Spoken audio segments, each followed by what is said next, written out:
আসসালামু আলাইকুম, আমি জাহিদ হাসান নয়ন। আজকে আমরা জানব অগ্নি প্রতিরোধ ও নির্বাপন সংশোধিত বিধিমালা 2020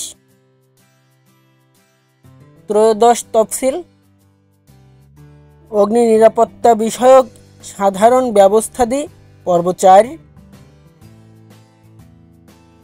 4 মাল গুদামের অভ্যন্তরে বিদ্যুৎ সংযোগ স্থাপনের শর্তাবলী। 4.1 ওয়্যারহাউসে ব্যবহৃত পাওয়ার কেবল এর ক্ষেত্রে ন্যূনতম ফ্লেম রিটার্ডেন্ট FR কেবল ব্যবহার করতে হবে। 4.2 ওয়্যারহাউসে সিলিংয়ে কোনো উন্মুক্ত বাতি নেকেড ল্যাম্প ব্যবহার করা যাইবে না।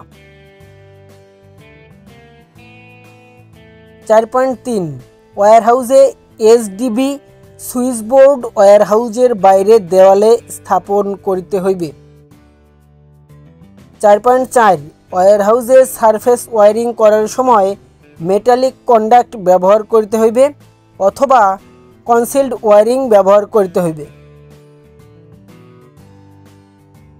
4.5 ওয়্যারহাউস অটোমেটিক ফায়ার ডিটেকশন ও অ্যালার্ম সিস্টেম এর আওতায় থাকতে হবে।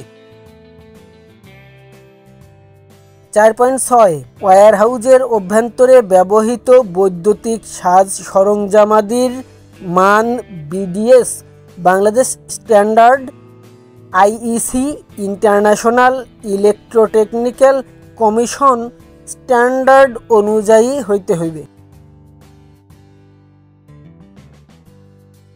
4.7 ওয়্যারহাউসের অভ্যন্তরে বৈদ্যুতিক সাজ সরঞ্জামাদি স্থাপনের কাজ প্রচলিত BNBC অনুযায়ী বৈদ্যুতিক লাইসেন্সধারী ব্যক্তি বা প্রতিষ্ঠান দ্বারা করাইতে হইবে এবং এর কার্যকারিতা বছরে কমপক্ষে একবার কোনো স্বীকৃত প্রতিষ্ঠান দ্বারা যাচাই করতে হইবে।